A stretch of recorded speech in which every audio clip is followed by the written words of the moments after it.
Welcome everybody. As you're coming in and joining, if you'd just like to put in the chat who you are and where you're from, so that we can all say hello to each other.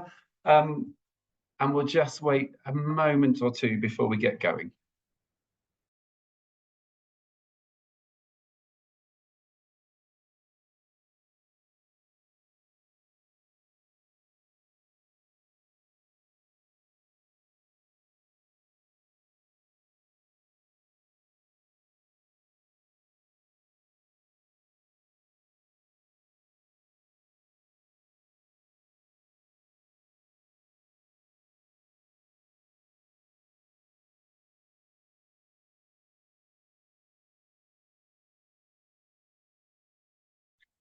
Okay, great. There's still a few people joining, but I'm very, very conscious that time is precious, that we've only got 45 minutes and that these webinars always go very quickly.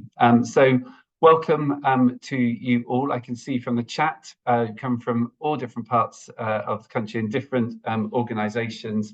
You're very welcome today. I'm Simon Blake. I'm the Chief Executive at Mental Health First Aid England, and we just wanted to have a quick look at 2024, thinking about communities, thinking about psychological safety, and an opportunity to just talk you through some of the things which will be happening this year. Got a great panel with me today, and before they introduce themselves, just thought please note that the webinar is being recorded, and so that doesn't affect people because you're obviously not on screen, but it will be shared afterwards. Your camera and microphone will be automatically switched off, but please do use the Q&A function to ask any questions which you have, and we'll try to make sure that we answer all of those, and if we're not able to answer, we can follow up afterwards. And both the presentation and the recording of the webinar will be shared afterwards. So without further ado, let's get to introducing the panel. So Jemima, do you want to go first, say who you are, where you're from, and a little bit about yourself? Yeah, sure. Thanks, Simon. So my name is Jemima Kumar. My pronouns are she, her, and I work with Grant Thornton, KLLP. I work as the Inclusion and Diversity Assistant Manager, and my focuses are mainly within the S aspect of our ESG strategy.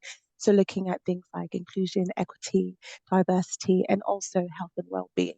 Been with the firm for just under 6 years, but for those of you that are very detailed and like details, it's been exactly 5 years, 8 months, and 27 days with the firm. Absolutely loved every moment of being in Grant Thornton. So yeah, that's a little bit about myself. Thank you. And Jemima, do you keep a constant daily check on this, or is that just preparation for the webinar? No, that's me. I'm sad like that. I do like a bit of detail. I don't think it's sad. I think it's an interesting note of the day. So welcome. Thank you very much. Kevin. Thanks, Simon. Thanks, Jemima. I'll think about how long I've been at my company as well, how many winters I have seen at Pearson. So my name's Kevin Lyons, he, him, and I'm Senior HR Manager at Pearson. Pearson, if you don't know us, the world's a learning company. We'd be better known for some brands like EdXL and BTEC.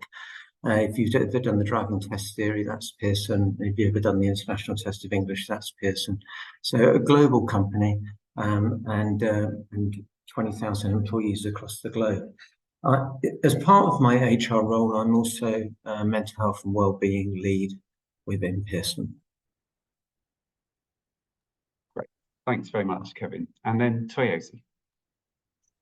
Hello everyone, I'm Toyosi Adeloye. My pronouns are she, her, and I'm the Client Delivery Team Lead here at Mental Health First Aid England. I lead a team of consultants that support workplaces in their mental health training, as well as their workplace wellbeing practices.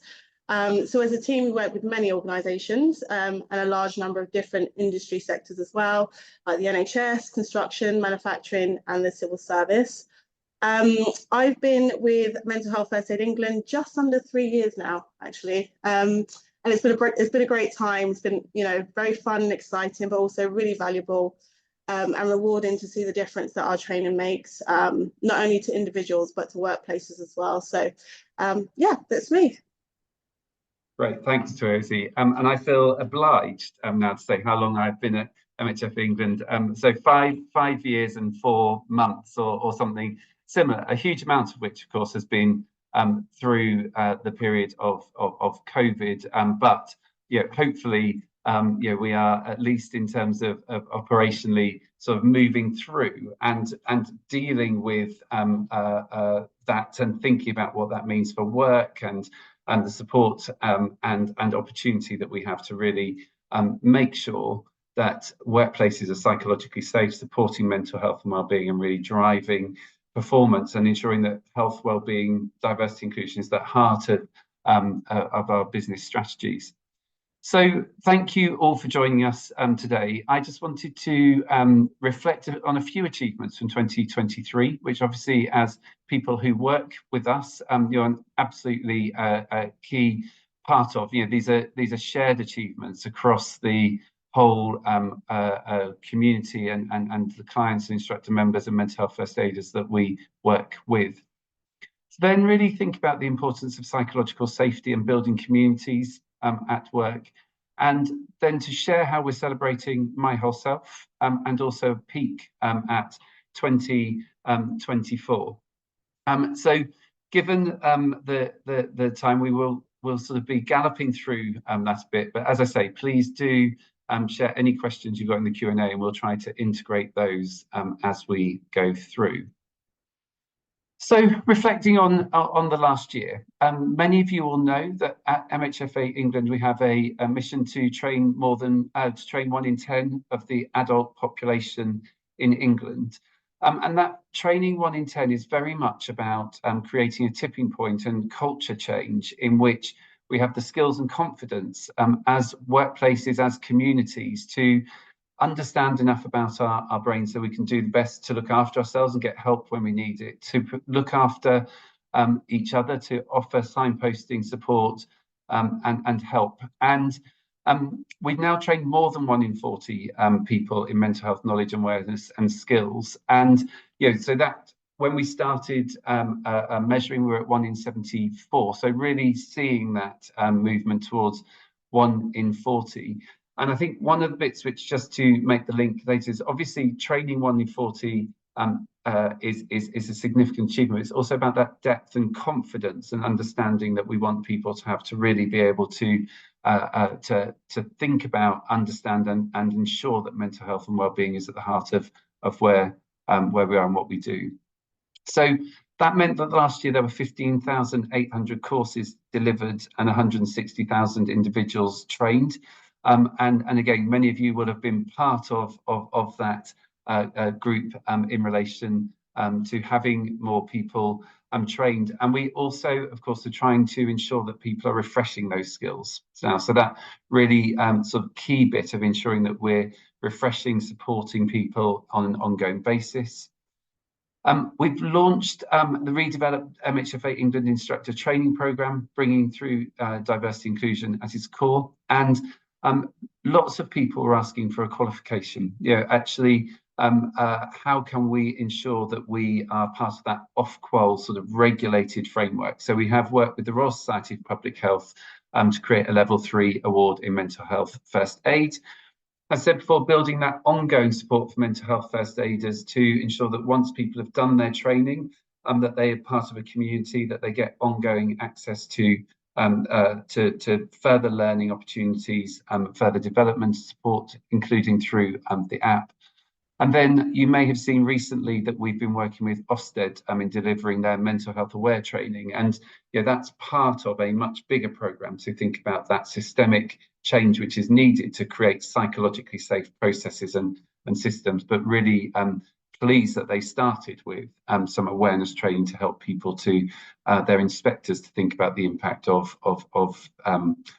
inspection on people's mental health and awareness and what they might need to do if they believe that somebody needs help through that process. So I guess just want to sort of open up to the panel, thinking those are some of our highlights, our collective highlights, but what were perhaps one or two of your highlights regarding mental health and/or mental health in the workplace over the last year? So I will start with Kevin and then go to Jemima and Toyosi. I suppose in terms of highlights, and thanks for those highlights for MHFA England, and well done to the team and everyone, because you play an important role in the journey, and it's really just the journey. Really, I think my highlight would probably be that in the last year we've seen more progress in education and awareness around mental health and well-being, and more awareness in organisations. I think organisations are important for society. They're drawn from society, but they can also be trailblazers. They can be safer spaces. And so I've seen a lot more evidence of education awareness, content and resources, and support mental health and well-being, training for mental health first aiders, and training in other areas. So I think that would be my highlight. It's a journey, but I think we made progress. Thanks very much, Kevin. Jemima. Thanks again. And yeah, I echo what Kevin's just said. Brilliant to hear all the amazing stuff that you're doing in Mental Health First Aid England. And when looking at those numbers, we actually trained 31 new mental health first aiders last year with yourselves. So we're part of those numbers, and very exciting to see that, you know, the journey with yourselves is growing, and we're learning so much with our mental health first aid population group. But looking holistically at other areas within health and well-being, some of the highlights for us was our neurodiversity hub that we set up. This was launched latter part of last year to look at 4 areas, that is ADHD, dyslexia, autism and dyspraxia, and how we can support each other, knowing what these are, so we better equipped if any colleague comes and says, actually, I have dyslexia, you know, you have the basics to understand what that means, how best to work with that colleague, and bringing that to light as well. We also launched our health hub, which was looking at 6 areas of focus, so psychological well-being, physical health, financial fitness, social health, safe workplace, and healthy culture. And all of these 6 elements are areas that we focused on to equip our people to be able to have the resources that they need should that come about. We run a lot of sessions around financial support, how to budget, you know, things like that, to equip us for the cost of living crisis that we all saw, you know, skyrocketing throughout the year last year. And then I think lastly for me was our work with Me Guide. So we've been doing quite a lot of work with our people managers and basically giving them the tools that they need to be the best people managers that they can be. We know a lot of the times people associate their success to the people manager relationship. So giving them those tools to equip them with that, with the work with Me Guide, and things like reasonable adjustment and knowing what fits with each person's individual need was really, really important and really resonated in our stats and looking at our numbers within our wellbeing space. So yeah, those were my highlights. Great, thank you, Jemima. And I think that whole bit about people managers is so critical. The Chartered Management Institute have again shown that we still have most people become managers by accident. You know, I'm one of those, but and I'm sure lots of us here are. But that sense of the importance of people managers is obviously absolutely key. Toyosi. Thanks, Simon. I think a key highlight of mine is a nice combination of professional and personal, actually. So this time last year, as an organisation within Mental Health First Aid England, we made some slight changes to our way of working. It's always been really flexible and hybrid, but for my team in particular, we all decided that we were going to take the opportunity to compress our hours over 4 days a week. And so as a team since then, we've been exercising that working pattern. And it's honestly been very transformative, not just for myself, but also for my team and my approach to life outside of work as well. So it's not just about how I view my role and how I'm more productive in those hours, but also how I can view my free time. So, you know, I'm able to, you know, work out more or read more or, you know, socialize more with people. And I think more importantly, there's just time to rest as well, which we sometimes forget to do. And that's been really beneficial. So, as a team, we've performed excellently. We've really excelled and done more than we've ever done, really, in 2023. Our team morale is so high, really positive, so strong as well. And we're very much more productive as individuals as well as a team. So, we are working with some of the biggest organisations in the UK. Simon earlier referred to Ofsted, and we've got a lot of projects that are similar in size and making a big difference to what we are doing within our mission. And so I would say that it's been brilliant. It's been a really good year, and I think that's my biggest highlight for sure. Thanks, Therese. Yeah, I would definitely agree. 4-day working week increases benefits for organisations and for individuals as well. So a big advocate and champion of that.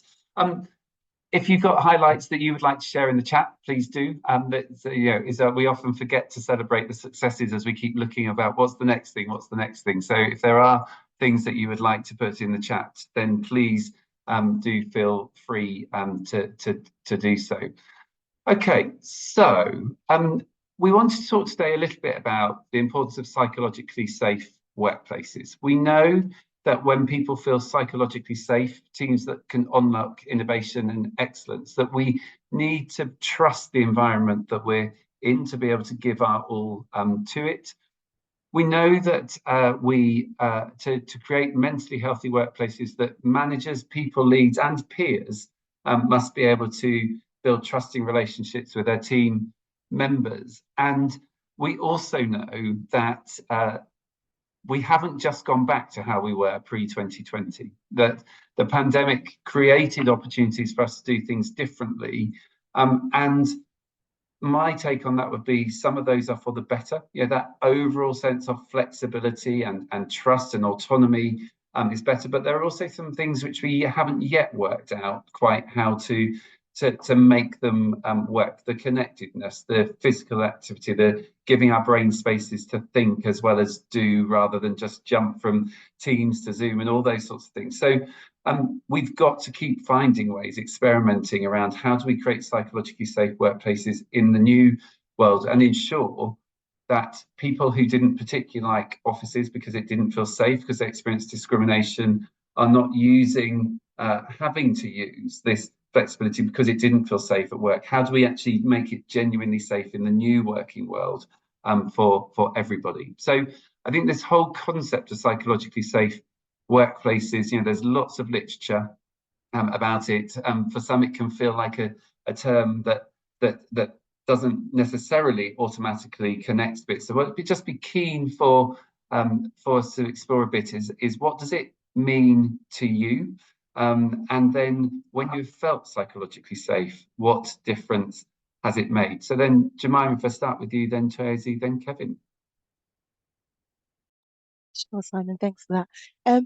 I think for me, looking at psychological safety throughout my career journey, there's been so many aspects where it's made a difference. But it, for me, isn't just the ability to be yourself or to thrive in whatever you're doing, but it's having that safety and that security to be curious, to be adventurous, and to have the confidence that, do you know what, I can actually take risks because I have the support from the people that are leading me or from the people that I'm working with. And I think about this analogy of how many of us will be confident to jump off a plane if we're told to jump off a plane without a parachute. I wouldn't do that. But given that parachute, even if you're scared of heights, even if you're afraid of doing that task, knowing that that parachute gives you that extra security will give you a bit more, opportunity to take that risk. And like you mentioned earlier on, it unlocks our innovation, and having that will really, really shine through. There was a saying that I read this morning from a guy called Lan Fan. He was talking about we live in a society where praise and perfection is become the normal thing that everybody embraces, but nobody actually looks for the flaws and the scars and the imperfections to find a way of kind of mending them together. And there's a Japanese word for it. It's called kintsugi, which is like using gold to merge clay pots that have been broken.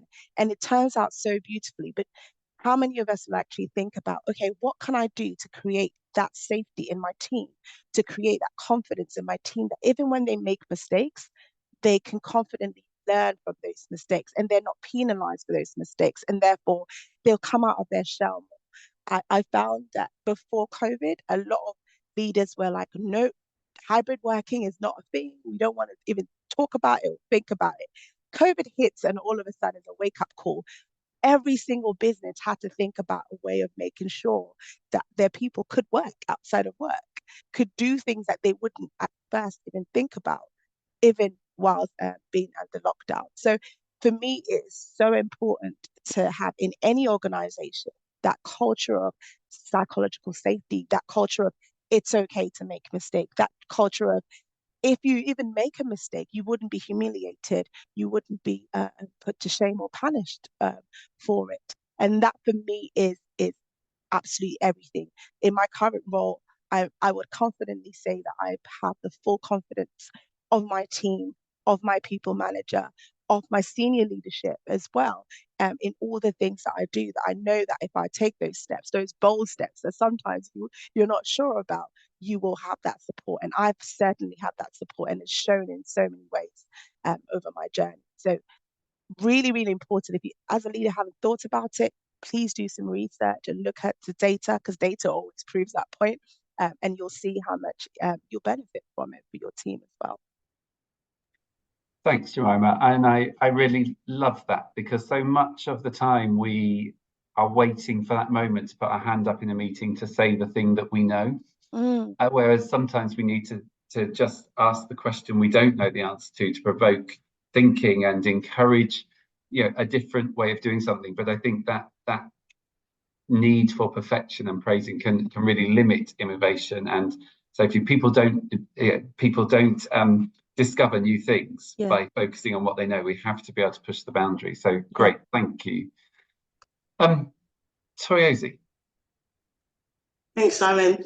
I think Jemima's response to that question was so brilliantly explained. I actually took the words right out of my mouth, actually. But just to add to that, I think it is really important that, we know that psychological safety is about feeling valued as a colleague, having your ideas received really positively, sharing freely with no judgment, as you just said, Jemima. But also, I think it's important to note that this safety should be extended and applied to everyone. I think often sometimes, within our sort of workplace and well-being teams, we kind of do forget often that, there are some people that have had hostile environments in the past. There are people from different backgrounds and experiences.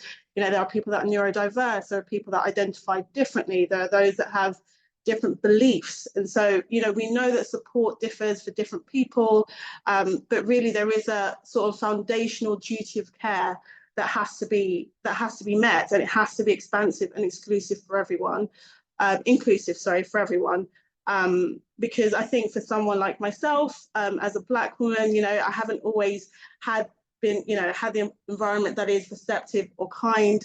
It's often been hard to navigate different working environments, and so sometimes it takes time to trust. It takes time to take those risks, as you said, Jemima. So I think it's important that we have to give these people time as well to be able to feel like the workplace environment is a place that they can thrive in. So we just need to make sure that if we do find that an employee does feel socially withdrawn or devalued or judged in any way, we know that their mental health can suffer, and that can trap them in a cycle of a lot of psychological isolation and stress and burnout, which really isn't helpful for anyone. So I just think we need to make note of that everyone is different. And whilst we are making these sort of plans and environments that are safe, everyone is going to react a bit differently.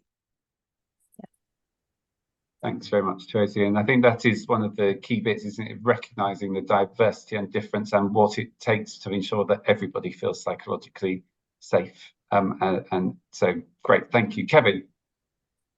Yeah, I always like the McKinsey definition. I think psychological safety is about feeling that you're not in interpersonal danger, and that you can be at your best in home, work, school, the environment you're in.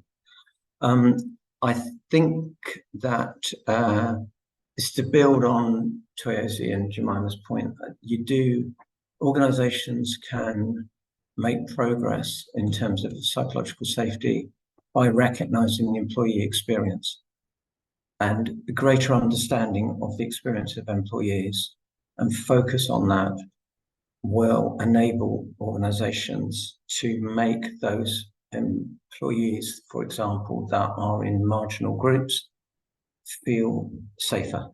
And they could do that by specifically reaching out to the neurodiverse, the LGBTQ+, the people of colour, or they could also create mechanisms like employee resource groups, or the content and resources that are available that organisations can build on.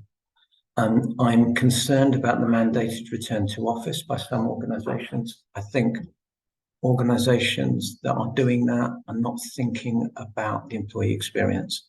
And I prefer an approach where organisations trust people and they set outcomes and parameters, and then they allow that employee, with the agreement with their manager, to largely determine the work pattern. And so I think we're not there yet. We've come out of COVID, organisations mandating the return to office. I'm very concerned about the impact on working parents and on the equality of women, who are the primary caregivers and the primary project managers in society. Whether we like that or not, that is the reality until we make more progress. And so psychological safety is very relevant. And I think this is a theme that is going to emerge more in 2024, particularly as organisations seek to wrestle with this. What is the best way to work? What is the best way for the culture of our organisation to work? It's almost like you were prepped to help us into the next question with that one, Kevin, because I think, everybody is probably nodding fiercely into their computer, and also at the same time going, and we need communities, and we know that relationships are important, and we know that people have traditionally learned by observing others, and we know that that people have all sorts of different circumstances. So how on earth do we build those communities at work which enable everybody to thrive and have that flexibility? And we know that communities in the workplace result in a better working environment for everyone, that ensuring support and inclusivity leads to increased productivity and success for individuals, teams and businesses, and that those who are trained in mental health first aid and mental health as a core part of wellbeing strategy is really beneficial for that overall sense of psychological safety and workplace wellbeing. So just in the interest of time, what I'm going to just ask you to think about is this question about why are communities important in the workplace, and what can we do to create supportive and productive workplaces in the context that we are in now, where organisations are grappling with trying to have the best of all worlds, individual freedom and autonomy and choice, teams that are able to work and thrive, everybody feeling psychologically safe, and trying to drive performance and well-being. So maybe one minute, 90 seconds or so each on this really massive PhD question. So I'm conscious time is galloping away from us. So Kevin, given that you were priming us for this question, I'm going to go straight back to you and then on to Thierry and Jemima. Great. Why are they important in the workplace? Because organisations are drawn from society and communities. So, ergo, understand the experience of employees in the society and translate that into the workplace. What can they do to create supportive and productive workplaces? Basic stuff. Organisations have a mission, a vision, a goal, what you're trying to achieve, outcomes and parameters for employees. Trust them. Employees worked really hard during the pandemic. Some bosses, throwback to F.W. Taylor, thought that people would be lazy and wouldn't work hard. Quite the opposite. It was employees worked too hard, too much screen time. So trust is fundamental. And then I also think, and I build on mental health and wellbeing, many organizations have an EAP. They might have some sort of platform like Our Mind or Headspace or Tellus or whatever. But also I do believe there's considerable value in trained mental health first aiders in the workplace. And that can also be there for any emergency situation. So that would be my 1 minute PhD answer. Thanks very much, Kevin. Toyosi. Just to add to Kevin's points, I think, we know that it's not easy prioritizing social interaction, especially when you're in a hybrid sort of working environment. And, it depends on the organization. We often get many organizations that are like, what is the best thing to do? And there really is no right way. I think as long as we are trying to make sure that we are building and maintaining key relationships within team members, that is making sure that if someone does go into the office, maybe the rest of the team should go into the office on that same day. Let's prioritize those meetings where we can all get together at the same time. How do we utilize the office? How do we utilize being online? What kind of tasks work better digitally? I think making sure that you're looking holistically in the team to see what would work, the different flexibility and different work patterns and that kind of thing. But, we know that creating a community in the workplace is really important. I think if you're not connecting with your colleagues, you're not able to share best practice, you're not able to guide each other and see how we can kind of, problem solve. How can we make sure that we are encountering situations easier and more productively? So, that's what I'll leave you with. Brilliant, thanks, Toyosi. And if you went into the questions and saw there were no questions first, please do feel free to be the first person to post a question if you have any, and we'll do our best. Thank you, Toyosi. Jemima. Just to add to that, I would say looking at things like clarity, in addition to what being said, be clear on exactly what you're looking for from your people, and transparency and openness and trust is absolutely key. Once you've made that point clear, recent statistics have shown that 71% of employees have worked while unwell. So it's a very, very staggering figure that someone is unwell, they're going to work because they feel unsafe. They feel that they can't, the progression will be impacted. But when that sense of community is there within companies, within organizations, within teams, people are able to bring 100%.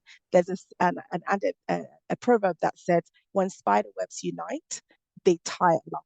And when you think about the strength of a lion and how fragile spider webs are, the same things, the little things that we put in place, the little measures that we put in place that clearly identifies what we're trying to achieve, and utilizing everybody's strengths and bringing it together, that sense of community will ensure that we're able to leap and do so many things as compared to doing them as individuals and separately.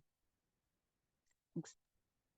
Thank you very much, Jemima. And I think it's really interesting, isn't it, that idea that people won't work hard if they're not sitting and being seen, and also what is it to work? I often hear people saying, but they're not online. And it's like, well, some of us are old enough to remember what it was like to not have online as part of a working day, and also that sense of not everything has to be sat online. We don't want people constantly in front of the computer because it's not necessarily where all the thinking is as well. So really important to trust people, but also to recognise there are different ways of doing work, and really important that we don't just assume that if you're not on Teams or Slack or something else that you're not working.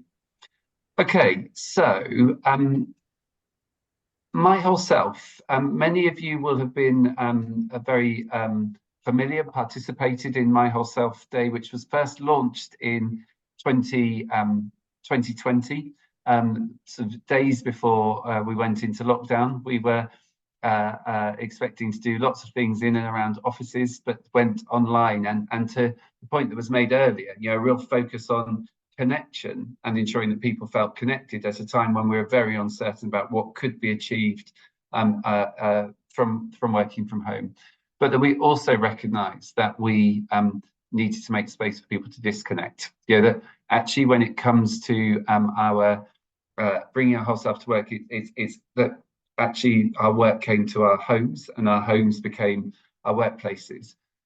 But the key bit behind My Whole Self Day was really about that sense that we should all feel psychologically safe to express our whole selves at work without fear of judgment or consequence. And I just want to be really clear, what that doesn't mean is that we behave badly. It means that we give value to different ways of expressing ourselves, different ways of learning, different ways of doing things. And but all of those are professional standards, and that we expect, those. So it isn't, sometimes people say, does that give us license to just do what we like? So no, it's about broadening our understanding around how things can be done well, and ensuring that people are not, people are as equitable, that people all get the recognition, the praise, and support to work, to make mistakes, etc. We all know that diversity, inclusion, mental health and well-being and performance are all intrinsically linked. We sometimes talk about them separately, but actually when it comes to workplace well-being, the successful businesses, those making impact and succeeding, will be those who understand that link between diversity, inclusion, mental health and well-being. We did a survey in the run-up to My Whole Self Day, which is on the 12th of March this year. And we asked some questions about joy and satisfaction at work, and recognising the importance of joy and satisfaction and sense of purpose. And I was certainly surprised to find that almost 60% said that they didn't regularly feel joy and satisfaction at work. And for me, as somebody who's always really loved work, and believing that work is a contributor to good mental health and well-being if it's organised and done well. So I think there's some things to think about from that. And that 20% feel their sense of purpose, satisfaction and joy at work has decreased since the pandemic. So whilst we've found new ways of working and people are really valuing flexibility and all those things it brings, there is an important message here, I think, which is actually, how do we make sure that we maintain that sense of connection, purpose, satisfaction, joy at work, at the same time as moving forward, not going back, but moving forward. How do we do that? So this year, as part of My Whole Self, we published a new resource, which is a guide around creating inclusive workplace cultures. And what that tries to do is to bring together the resources which existed and which people have used and value, with some further advice and support around creating workplace cultures. It's got some tools which are for different people within the organisation, and is really about using My Whole Self Day and that guide to as a springboard for some things throughout the whole year. Clearly there's a day and a focus, but this has to be something that we continue to work and learn and think about as we go through the whole year.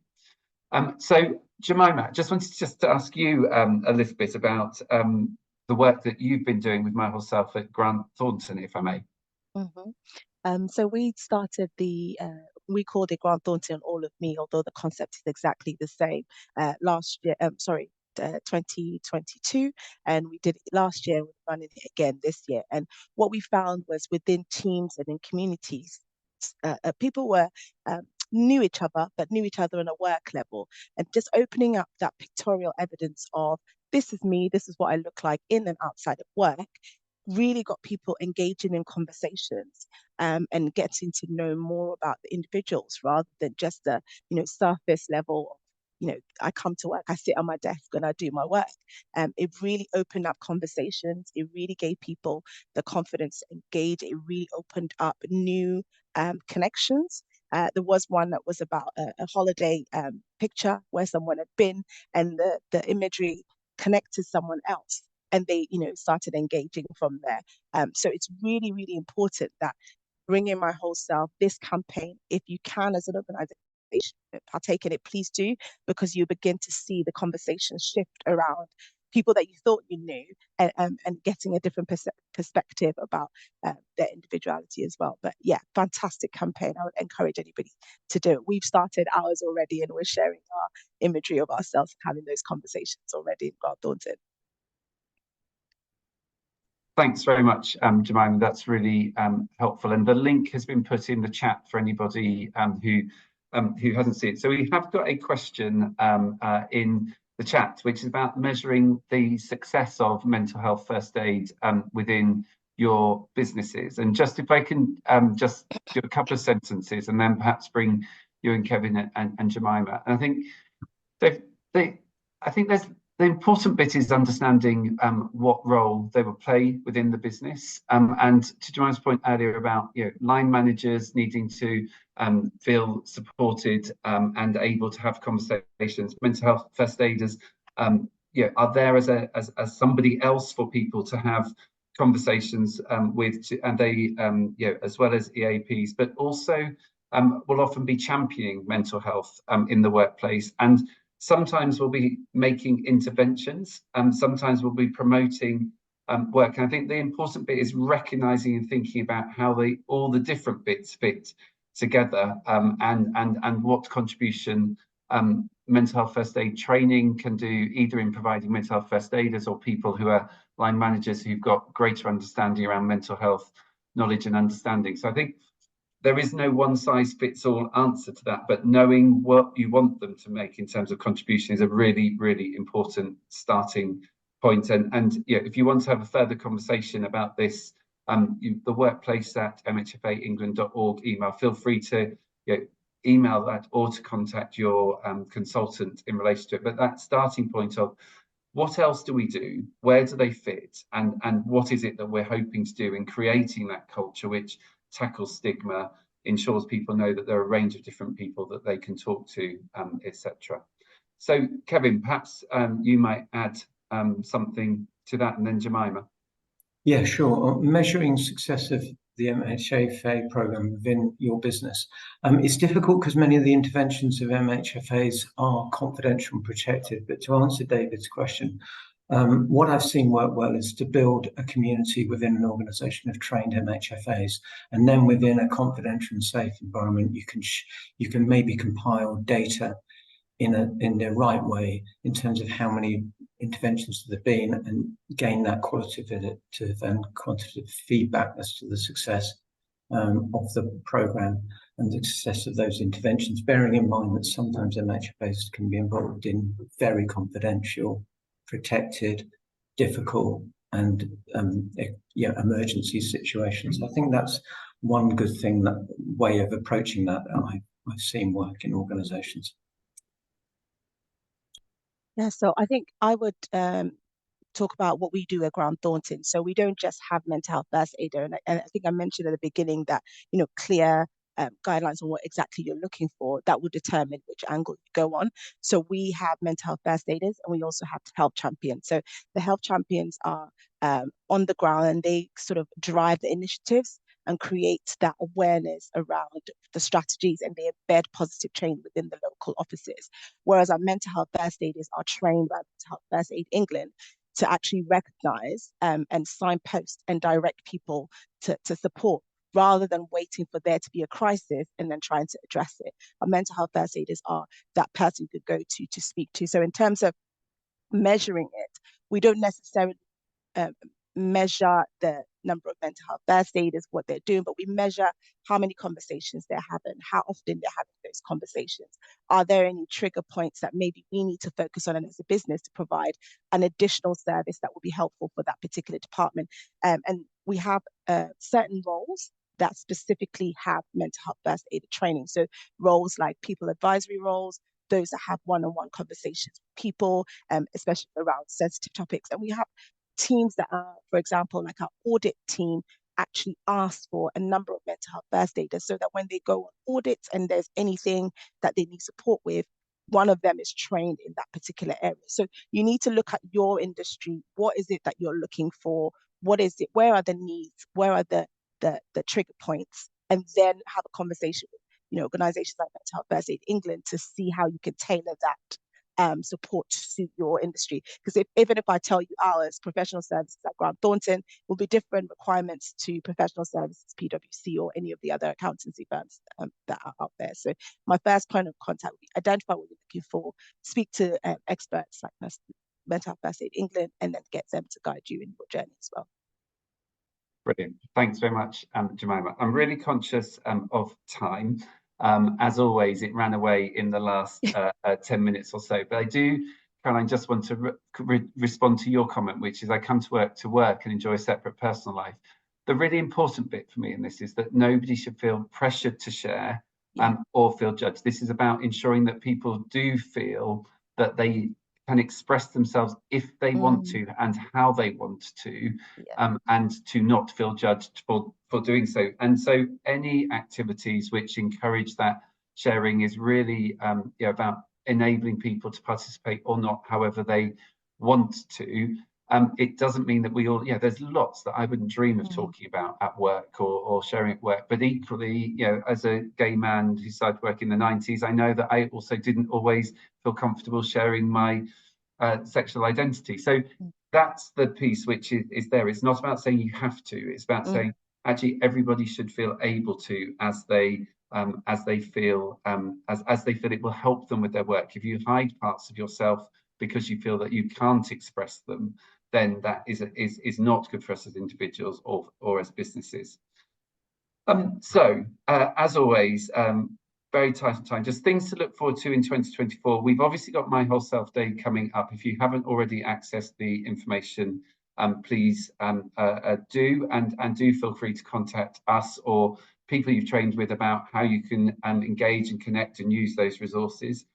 Mental Health Awareness Week comes up very quickly after that, and this year that is about movement and mental health. And I think there's a real opportunity to think about how do we help people to think about what does movement mean for us in the context of our work, for processing information, for thinking about things and being creative. So there's some real, and also supporting our mental health and well-being at its core. So some really important opportunities there, and we'll be doing some work about that. And again, please do contact us if that's helpful. Many of you will have been involved with the course since we launched the new course in 2022, which is really about trying to make sure that we continue to support people and build communities of practice where people can get that help and support after they have done the training, so they can, in their words, take the stabilizers off and move from having done a 2-day training course and someone who feels able to really use those skills at work and in the community. And then, of course, that whole piece about trying to make sure that everybody gets the opportunity to refresh their skills, to further build their learning. And we will be republishing an updated version of our youth mental health first aid course for those people who are working with young people as well, and lots more. But I'm conscious of time. For those of you who are still here, I've taken 2 minutes more than we promised. So thank you very much for joining us. Please join me in saying thank you to Toyosi, Jemima and Kevin for their time today. And if you do need further help, want support, please do contact the workplace at mental health, workplace at MHFAengland.org, and or contact your instructor member. And we look forward to working with you in the year ahead. Thank you very much.